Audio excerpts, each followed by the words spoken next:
भारतीय किसान यूनियन भी कॉन्ट्रैक्ट फार्मिंग के मॉडल एक्ट और प्रस्तावित सीड एक्ट को लेकर आशंकित है। इसके राष्ट्रीय प्रवक्ता राकेश टिकैत का कहना है कि अगर कंपनियों पर लगाम नहीं कसी गई तो देश के किसानों का हाल ब्राजील जैसा हो जाएगा। कॉन्ट्रैक्ट खेती को लेकर किसान काफी आशंकित हैं। हालांकि इसका पूरा नोटिफिकेशन, इसका क्या स्वरूप होगा, क्या प्रारूप होगा, उसको लेकर अभी क्लैरिटी नहीं है, लेकिन इसको लेकर बहुत सारी बातें हो रही हैं, मिक्स्ड रिस्पांस आ रहा है। इस पर बातचीत करते हैं। हमारे साथ राष्ट्रीय प्रवक्ता हैं भारतीय किसान यूनियन के राकेश टिकैत जी। राकेश जी, स्वागत है आपका किसान बुलेटिन में। सबसे पहले आपसे पूछना चाहेंगे कि नोटिफिकेशन आएगा, 2-3 दिनों में लग रहा है कि आ जाएगा, उससे क्लैरिटी आएगी, लेकिन आपके मत में वो क्या चीजें हैं, वो क्या मांगे हैं, सुझाव हैं, और वो कौन सी ठोस बातें हैं जो आपको लगता है कि इसमें नहीं होनी चाहिए, जिससे किसानों का जो हित है वो कहीं ताक पे ना रखा जाए?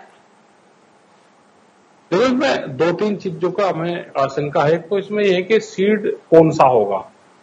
ये तो नहीं है कि जीएम सीड इसमें आ जाए, क्योंकि उसका हम पूर्ण रूप से उसका विरोध करते हैं। इस तरह के सीड न इसमें आ जाए जो हमारे पर्यावरण और हमारी जो जमीन है उसकी उर्वरक शक्ति को उसको खत्म करे। इस तरह के सीड ना जाए जो यहाँ के पानी को खत्म करें। तो हमें ये एक आशंका है उसमें कि इस तरह के वो चीज नहीं आनी चाहिए। ये नहीं होना चाहिए कि किसान से कॉन्टेक्ट कर लिया और मार्केट अगर डाउन आ गया और वे कंपनियां छोड़कर चली गई, उसकी गारंटी किसकी होगी? ये को पूरा है, ये पूरा जो उनका नोटिफिकेशन आएगा, क्लियरेंस आएगी, उसमें यह होगा कि उसकी जवाबदेही वहां पे इन्होंने कौन अधिकारी उसमें डिप्यूट करा है, किसकी उसकी जिम्मेदारी होगी। जैसे फसल बीमा योजना में आई तो पूरी फेलियर वो चीजें हुई।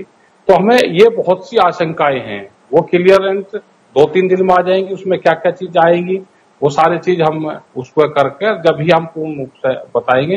लेकिन बहुत से ये है कि एक तो वे कॉन्टेक्ट करेंगे, इस तरह की सामने ऐसे हाल ही में उदाहरण रहा है पेप्सी और आलू के किसानों के बीच जो अनुबंध था, उसके तहत कितने ही किसानों के ऊपर करोड़ों का मुकदमा दर्ज हो गया और उनके मुट्ठी से उनके बीज का अधिकार चले जाने की बातें भी सामने आई। इसके अलावा छत्तीसगढ़ में भी किसानों ने इस बात को सामने रखा है कि एक ऐसा ही अनुबंध हुआ था जिसमें काले चावल की खेती को लेकर 5,000 किसानों से अनुबंध किया गया, लेकिन फिर चेक बाउंस हुए, पैसों का भुगतान नहीं हुआ।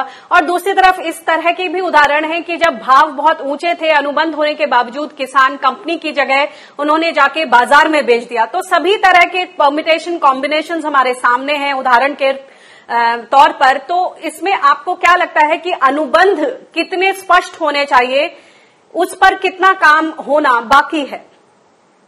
देखो, अनुबंध पूर्ण रूप से स्पष्ट हो और सरकार इस पर मॉनिटरिंग करे। ये नहीं कि सरकार इससे हट जाएगी।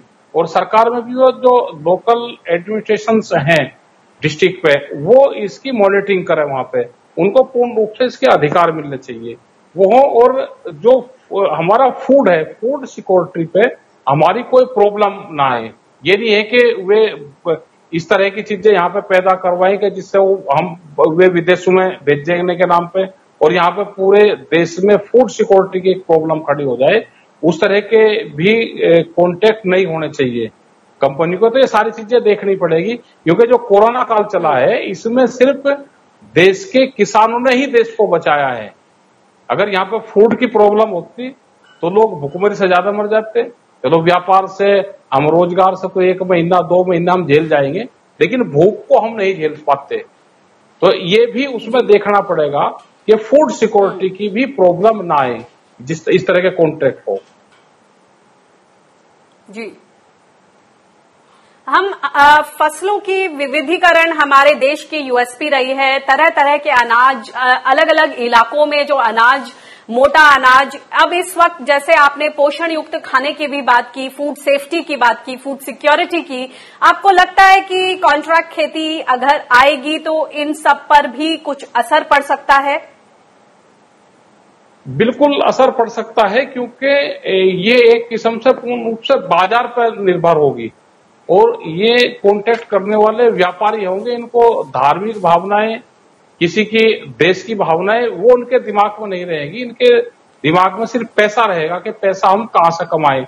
ये नहीं कि इस तरह की यहाँ पे फसलें पैदा करने लगे कि हमारा पानी खत्म कर दें और जिस फसलों में बहुत ज्यादा पानी लगता हो और विदेशों में उसको सप्लाई ये करें। पानी हमारा जाए, सप्लाई वहां पर हो। तो ये जो फूड चेन है ये भी नहीं टूटनी चाहिए।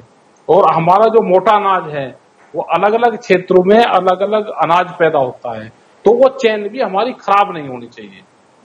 उस चेन का भी हमको ध्यान रखना है। और किस तरह कितने लोग आमतौर पर ये देखा गया है कि जब कंपनियों के साथ कोई करार होता है तो एक खास किस्म की ग्रेडिंग की बात होती है, एक खास किस्म का आलू की बात होती है, या खास किस्म का टमाटर चाहिए होता है, क्योंकि कंपनियों को अपनी स्पेसिफिकेशंस के हिसाब से उस चीज की प्रोडक्ट की मांग होती है। ऐसे में जो किसान जो अपने लिए उपजाते हैं, या फिर हम एक खास किस्म में नहीं बन सकते हमारे देश के किसान की इतने ही स्पेसिफिकेशन की चीज उगाएं, इसको किस तरह से हैंडल किया जाएगा?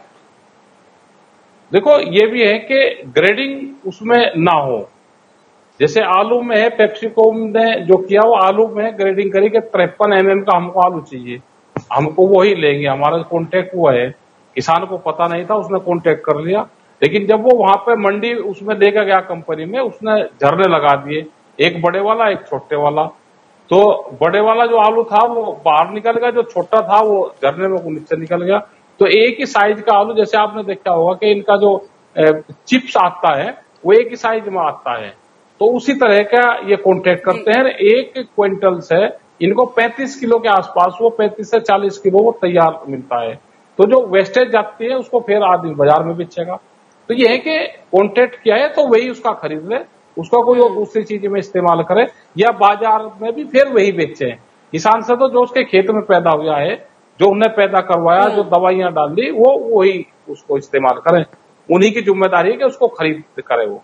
तो ये भी समस्या इसमें हमें अंदेशा है कि ये यानी जिम्मा लेना होगा। लेकिन एक और बात सामने आती है, ये तर्क सामने आता है कि अगर हम कॉन्ट्रैक्ट फार्मिंग की तरफ नहीं बढ़ते तो देश में जो रिसर्च है, नई नई टेक्नोलॉजी है, उसका क्या होगा? इस पर आपका क्या तर्क है? एक तरफ आत्मनिर्भर बनने की बात है और दूसरी तरफ हम देश विदेशों से उनके मॉडल्स को यहां लाएंगे, लागू करेंगे, तो उसमें किस तरह का खतरा आप देखते हैं?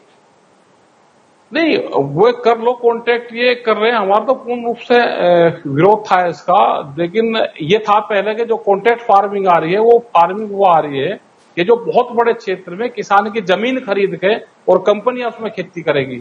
लेकिन ये जो कॉन्ट्रैक्ट करेंगे, ये किसान अपने खेत में काम करेगा खुद, उसको बीज, दवाइयां और टेक्नोलॉजी ये कंपनियां देंगी और उससे माल खरीद देंगी। तो ये तो कुछ ठीक लगता है कि ये तो चलो ठीक है, इसकी मॉनिटरिंग गवर्नमेंट और अधिकारी हमारे करें, हम उनको माल दे दें, वहां तक ठीक है। अपनी जमीन हम नहीं देंगे, और जो जमीनों की उर्वरा शक्ति है जो वो खराब ना हो, उस पर भी हमको पूर्ण रूप से ध्यान रखना है।